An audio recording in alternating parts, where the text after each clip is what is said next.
तो आज हम करने वाले हैं मेंटल मैथ पर्सन कोर्स कक्षा 6 का अध्याय 2 का अगला भाग। मैं हूं हरी सर और आप सभी बच्चे देख रहे हैं आपका अपना YouTube channel maths with Hari sir. आइए करना शुरू करते हैं।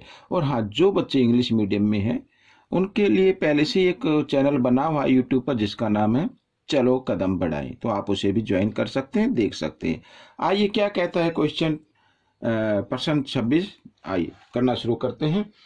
तो यहाँ पर मैंने पहले से लिख के रखा हुआ है प्रश्न नंबर 26, ये रहा आपके सामने। ठीक है, क्या कहता है देखो। एक संख्या की एक अंक की सबसे बड़ी संख्या व 3 अंकों की सबसे छोटी संख्या का गुणनफल बताना बच्चों। ठीक है, एक अंक की सबसे बड़ी संख्या, एक अंक की सबसे बड़ी बच्चों अंक तो ये होते 0, ठीक है, 1 2 3 4 5 6 7 8 और 9। ठीक है, इन्हीं से सारी जितनी भी गिनती है वो सब बनती है। तो बच्चों इसमें सबसे बड़ी संख्या क्या है? 9। एक अंक की है तो 9। ठीक है, ये 9 लिख लिया मैंने। और फिर लिखा हुआ है 3 अंकों की सबसे छोटी संख्या का गुणनफल। गुणनफल बताया यानी गुणा करना है।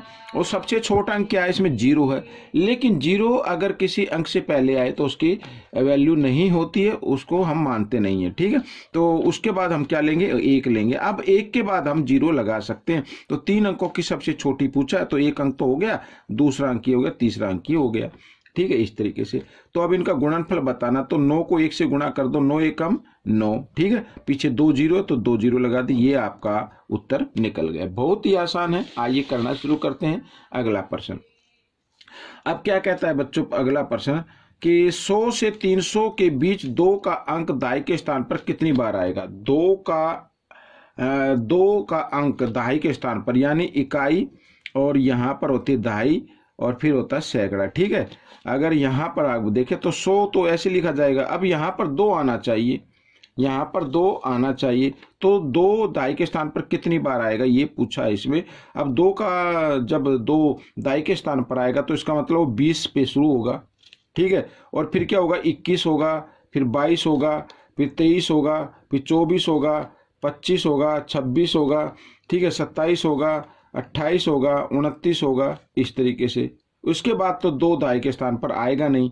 तो फिर ये यहाँ पर अगर हम 100 से गिनना शुरू करें तो इसका मतलब 120 121 122 123 इस तरीके से आएगा। तो कितनी बार आया इसमें? 1 2 3 4 5 6 7 8 9 10। तो 10 बार तो इसमें आ गया बच्चों। ठीक है, फिर ये आएगा 200 की, जब हम काउंटिंग करें क्योंकि 300 के बीच में बताने हैं, तो 220 से शुरू होगा, फिर 221 और 229 तक आएगा। ठीक है, तो इसमें 10 बार आया तो उसमें भी 10 बार आएगा।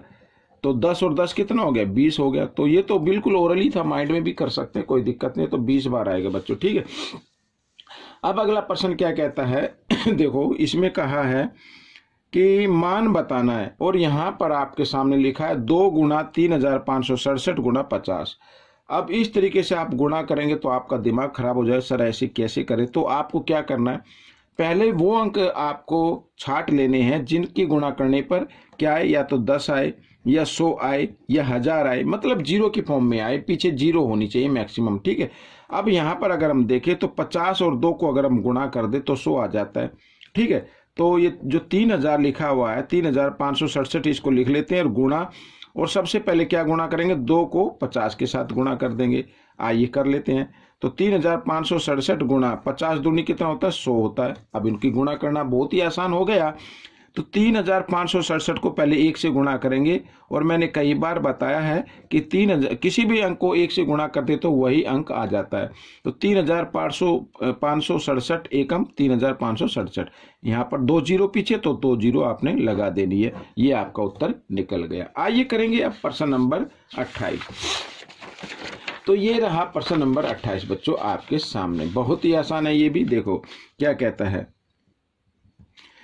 स्कूल कैंटीन दोपहर के खाने के ₹20 और दूध के 5 रुपए लेती है। ठीक है, 8 दिन के लिए दोपहर के खाने और दूध के लिए कितना धन देना पड़ेगा? ये बहुत ही आसान है ये भी। ठीक है, तो यानी कि दूध के कितने लेती है? 20, और कितने दिन लिया दूध? 8 दिन। तो हम इसको लिख सकते हैं, तो दूध के कितने पैसे हो जाएंगे भाई? 1 दिन में 20 रुपए लगते हैं, तो 8 दिन में कितने होंगे? तो 20 गुणा 8 इस तरीके से लिख सकते हैं। फिर जमा का निशान लगाना है। अब सॉरी हाँ, खाने के 20 रुपया, तो दूध के ये रहे 5 रुपये। तो ये दूध के कितने 5 और 20 कितने दिन तक लिया, 8 दिन तक लिया। तो हम यहाँ पर क्या लिख देंगे, 8 लिख देंगे इस तरीके से, ठीक है। तो अब हम इसमें देखें तो दोनों तरफ जो कॉमन नंबर आ रहा है वो 8 है, तो 8 को ले लेना है, ठीक है, इस तरीके से। और यहाँ पर ब्रैकेट बनाइए, इधर बच गया 20 और इधर रह गया 5, तो इन दोनों को आप प्लस कर दीजिए और बीच में गुणा का निशान, क्योंकि ब्रैकेट और अंक के बीच में कोई निशान नहीं होता तो गुणा होती है। 20 और 5 25, 25 अट्ठे कितना होता है, 200 होता है बच्चों। तो ये आपका उत्तर निकल गया, 200 रुपये लगेंगे उसके, ठीक है। कितने लगेंगे, 200 रुपये, ये आपका उत्तर आ गया। आइए करेंगे अब हम प्रश्न नंबर 30। तो प्रश्न नंबर 30 भी बहुत ही आसान है, आखिरी प्रश्न है। तो मान बताना है बच्चों यहाँ पर, और लिखिए संख्या 1507 और यहाँ पर घटा का निशान है और ब्रैकेट में लिखा 625/25, ठीक है, इस तरीके से। अब 625 को 25 से अगर हम भाग दें, ठीक है, क्योंकि हमें पता है 625 25 का वर्ग होता है। अगर देखो, अगर आपको भाग नहीं आते तो आप इस तरीके से इसको करके देख सकते हैं, ठीक है। तो 25 को 625 को जब 25 से भाग देंगे तो ऊपर कितना आ जाएगा, 25 आ जाएगा। आप भाग करके देख सकते हैं, 25 दूनी 50, इस तरीके से, ठीक है। घटा दीजिए 2, इधर 1 और 5, तो 25 पंजे 125, ठीक है। आ गया ना, कितना है, 25 आ गया, तो 25 हमने लिख दिया। अब क्या करना है, 1507 घटा 25, इस तरीके से, ठीक है। अब 25 आप घटा दीजिए, अब 7 में से 5 घटाएंगे तो कितना आएगा, 2 आ जाएगा बच्चों, ठीक है। इधर 0 है और 0 में से तो 2 घटेंगे नहीं, तो हासिल लेंगे, 10 में से 2 गए, 8 आ गया।